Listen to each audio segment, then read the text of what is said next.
So why did the Soviet Union collapse? Was it because the Western culture is just superior in every way and good trumps evil? Maybe it was because the Soviet people couldn't stand the idea of not eating a Big Mac. Well, not exactly.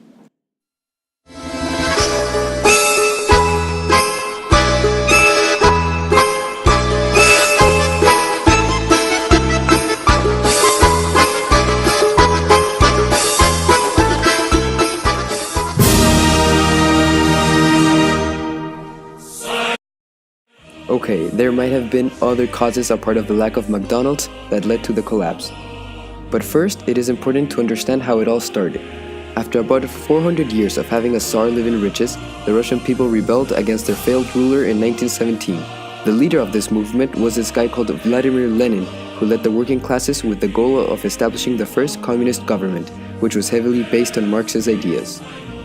Karl Marx famously said, "Workers of the world unite, you have nothing to lose but your chains." And in Russia they did exactly that.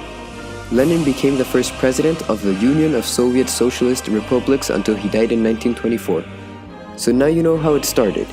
This video will be divided into 5 aspects: ideology, politics, natural resources, industrialization, and the role of the individual.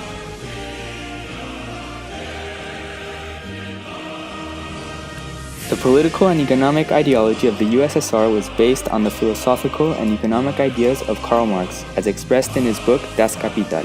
Marx wrote, "Capitalist production, therefore, under its aspect of a continuous connected process, of reproduction, produces not only commodities, not only surplus value, but it also produces and reproduces the capitalist relation.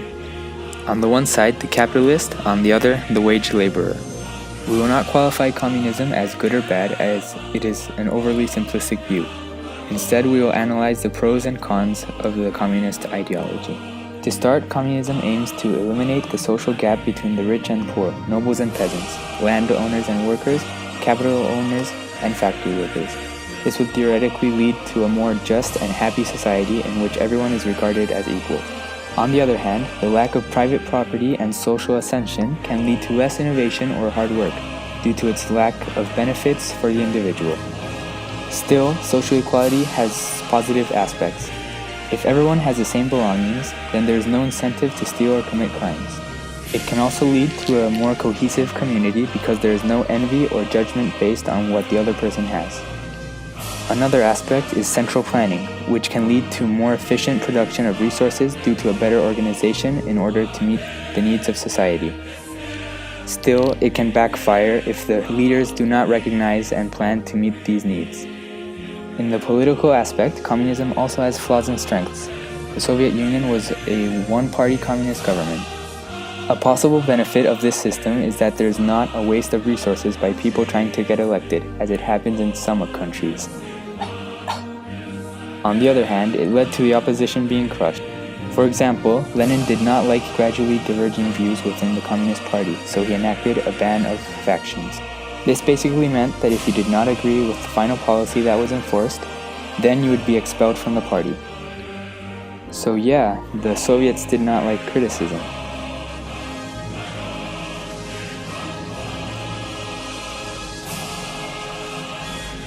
In theory, communism would eventually spread to other countries, in which the proletariat would rise up against the bourgeoisie.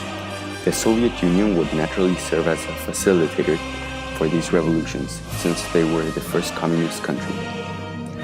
This didn't mean that they would directly take military action against capitalist countries, but instead coexist peacefully and spread only ideas.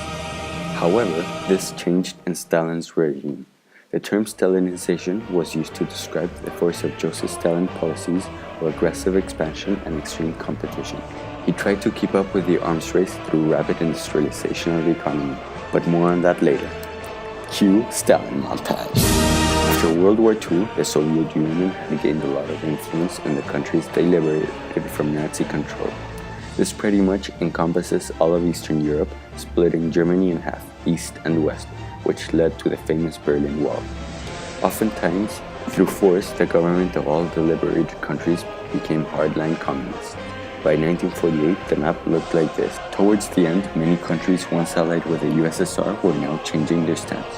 China was improving their relations with the US, and the communist government in Eastern European countries were starting to fall apart.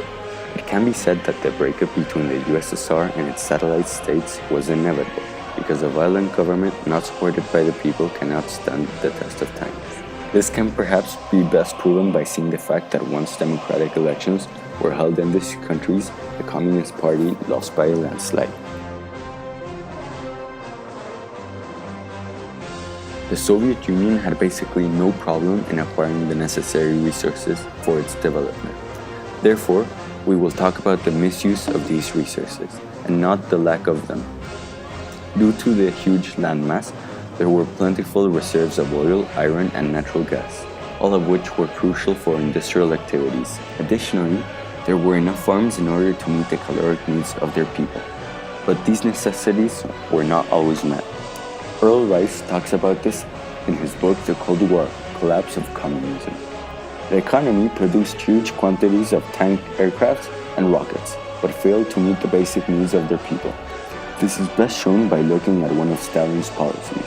He had 5-year plans in which he aimed to increase the industrial production of the USSR. In order to achieve his goals, he needed large sums of money. What he did to acquire this cash was export the massive amounts of wheat grown in Ukraine. So much of the food was exported that the people of Ukraine no longer had any left to feed themselves. Artificial starvation ensued in the country, which called for aid and a decrease in the quotas. The answer to this plea was a purge to the Ukraine's Communist Party and no change in the policies whatsoever. In 1933, it was estimated that 25,000 people were dying per day due to starvation.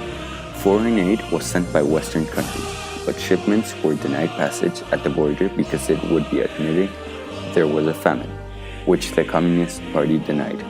By 1934, it is estimated that 25% of the population of Ukraine died of famine.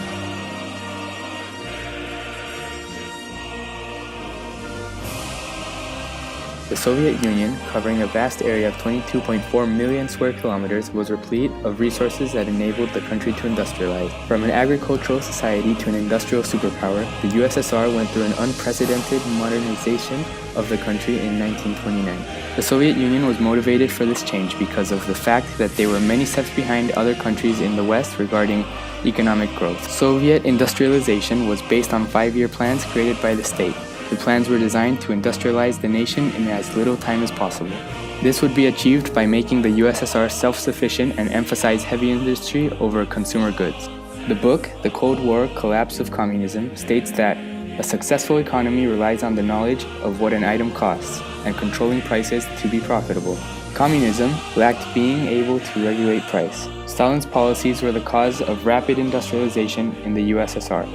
Policies like collectivization, which was forced consolidation, or uniting, of peasant homes to form farms called, probably going to butcher this, kolkhozes. Stalin's aim with this was to overcome the food crisis being faced as the Union was formed. The main downfall to this was the elimination of trade. Trade is the basis of the majority of successful economies, which left the USSR at a huge disadvantage and would affect them greatly in the future. Seeing as every industry was state-controlled, jobs were all valued the same. Because of this, wages and prices were set arbitrarily, which meant forced labor, and that meant no incentive for work. In capitalist countries, the incentive for work is to get a promotion in which you earn more money to then spend on consumer goods. An example of industrialization would be during World War II, where weapons manufacturing spiked drastically.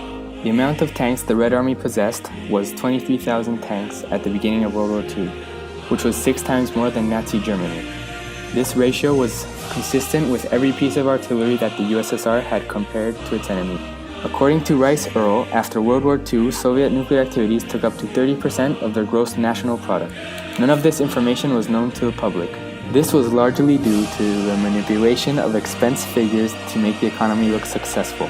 The true state of the economy was hidden not only from the people, but from the manipulators themselves. This was because of corruption, lack of financial accountability, and economic institutions creating lies based on other lies. I guess Lenin was right when he said that a lie told often enough becomes the truth.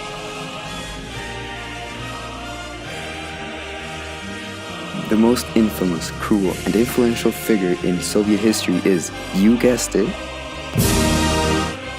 his ruthless character was explicitly mentioned in the name Stalin, which means man of steel. Unfortunately, there was a shortage of kryptonite. He was only in power for 29 years, he dramatically affected the future of the Soviet Union. Joseph Stalin became the successor of Lenin after his death by beating his opponent, Leon Trotsky, through, let's call it, unsportsmanlike tactics. In 1922, he became General Secretary, and soon after, he started taking actions to consolidate his power. In the late 1920s, Stalin significantly increased the power of the Soviet secret police and intelligence. This later translated to massive purges, in which people denounced as anti-Soviets were sent to labor camps or executed. It is estimated that 800,000 people were executed during Stalin's regime. The number of deaths far surpasses this when accounting for the number who died in forced deportations, labor camps, and artificial famines. If one were to account for all of this, the death toll would be at least 10 million, although most likely around 20 million. To be fair, Stalin might have actually done a few things that helped people. For example, in Stalin's regime, education was free, and women had equal education and rights when it came to employment. This was enabled by impressive economic growth and industrialization in a short period of time, which was the idea of Stalin's 5-year plans. Aside from policy and purges, Stalin's greatest effect on the Soviet Union and communism in general might have been more subtle. He went consolidating his power through time, until the point in which he was a dictator with pretty much unlimited power, basically a communist monarch. This dramatically changed the view of communist rule. Lenin had once said, "Under socialism, all will govern in turn, and will soon become accustomed to no one governing." Stalin absolutely reversed this, and therefore the meaning communism took. Perhaps if Lenin would have lived longer, or if Trotsky would have taken power, communist government would have taken another form. If it would be a better one, it might have spread throughout the world, changing world history. But in reality, there was Stalin, who definitely affected it.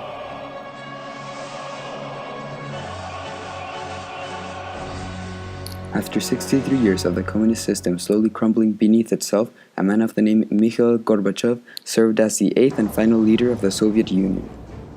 What differentiates him from the rest of the premiers before him was the fact that he was the first one born during the Soviet Union and not before. Although many times Gorbachev and his policies are listed as one of the main causes for the collapse, here we choose to argue for the opposite. We believe that Gorbachev inherited an already broken system, and despite his efforts to preserve the Union, ended up seeing its collapse firsthand. Gorbachev himself said in his final speech, "Destiny so ruled that when I found myself at the helm of this state, it already was clear that something was wrong in this country." To try and save the nation he grew up in, Gorbachev implemented two famous policies, perestroika or restructuring and glasnost, which means openness. Gorbachev believed these reformations would lead to a more prosperous and democratic country, but it opened up the party to unprecedented criticism from its people. According to David Pietrusa in his book The End of the Cold War, he, Gorbachev, believed ideal socialism was possible, but failed to make necessary changes as closing wasteful industries or cutting military spending. The Soviet Union was one of the greatest countries in history, considering its vast population, sphere of influence, and military and economic power. It was formidable before its decline, to say the least, and lasted over 70 years. Its complexity makes it that the reasons for its collapse are various and can be divided into different categories, and despite the variety of causes presented in this video, it is not nearly enough to cover them all. There are other perspectives and answers to this question that would include or remove information presented here, which is absolutely valid. But really what the collapse of the Soviet Union shows us is that events are not caused by a single person or action, but instead through a complex and interwoven array of causes.